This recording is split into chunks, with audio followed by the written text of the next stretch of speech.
লাউ চিংড়ি, পটল চিংড়ি, এঁচোড় চিংড়ি আমরা তো সবাই খেয়েছি। তবে কি জানো, ঝিঙে দিয়ে চিংড়ি মাছের এই রেসিপিটাও কিন্তু ভীষণ সুস্বাদু। গরম ভাতের সঙ্গে একদম জমে যায়। এখানে চিংড়ি মাছ নুন হলুদ মাখিয়ে নিয়েছি। এখানে ঝিঙে আর আলুগুলো ডুমো করে টুকরো করে নিয়েছি। এখানে কড়াইতে দিয়ে দিচ্ছি বেশ খানিকটা তেল। এবার তেল গরম হয়ে গেলে এতে চিংড়ি মাছগুলো ভালো করে লাল করে ভেজে তুলে নেব। মাছ লাল করে ভাজা হয়ে গেলে এটা তুলে নিচ্ছি। এবার এই কড়াইতে দিয়ে দিচ্ছি আরো খানিকটা তেল। তেল গরম হয়ে গেলে তার মধ্যে দিচ্ছি শুকনো লঙ্কা আর 5 ফোড়ন। 2-3 সেকেন্ড নাড়াচাড়া করে নিয়ে এবার এর মধ্যে দিয়ে দিচ্ছি একদম ঝিরি করে কেটে রাখা পেঁয়াজ। এবার পেঁয়াজটা একটু ভাজা হতে দেব, আর ততক্ষণে বানিয়ে নেব একটা মশলা। পেঁয়াজ ভাজা হতে থাক। মশলার জন্য এখানে নিয়ে নিয়েছি একটা গোটা টমেটো, কয়েক কোয়া রসুন, 2টো কাঁচা লঙ্কা আর একটা মাঝারি সাইজের পেঁয়াজ। এটাকে একদম পেস্ট করে নিয়েছি। এদিকে পেঁয়াজও ভাজা প্রায় রেডি। এবার এর মধ্যে এই মশলাটা দিয়ে এটাকেও ভাজা হতে দেব বেশ কিছুক্ষণ।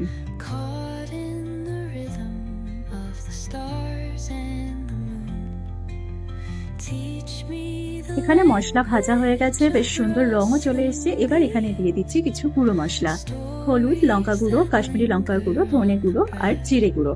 দিয়ে দিচ্ছি পরিমাণ মতো নুন। এবার এটাকে দিয়েও একটু নাড়াচাড়া করে এর মধ্যে দিয়ে দেবো অল্প একটু জল।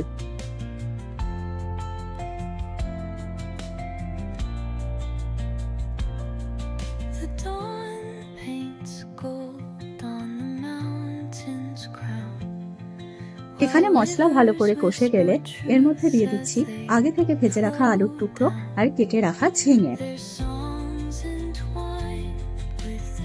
এবারে মশলার সাথে ভালো করে মিক্স করে নিয়ে এর মধ্যে দিয়ে দেব খুব সামান্য পরিমাণে জল। এখানে বেশি জল দেওয়ার প্রয়োজন পড়বে না, কারণ চাপা দিয়ে একটু রান্না করলেই কিন্তু ঝিঙে থেকে জল ছাড়তে শুরু করবে। সেই জলেই ঝিঙে আর আলু পুরোপুরি সিদ্ধ হয়ে যাবে।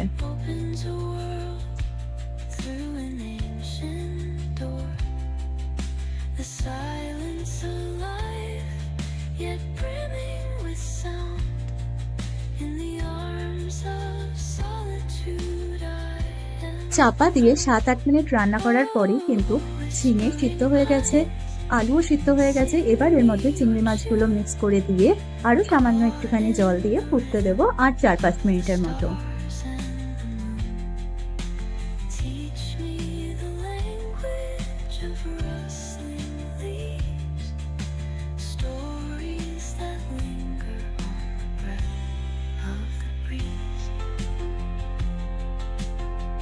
আমাদের রান্না কিন্তু একদম রেডি, ঝিঙে আলু দিয়ে চিংড়ি মাছের রসা।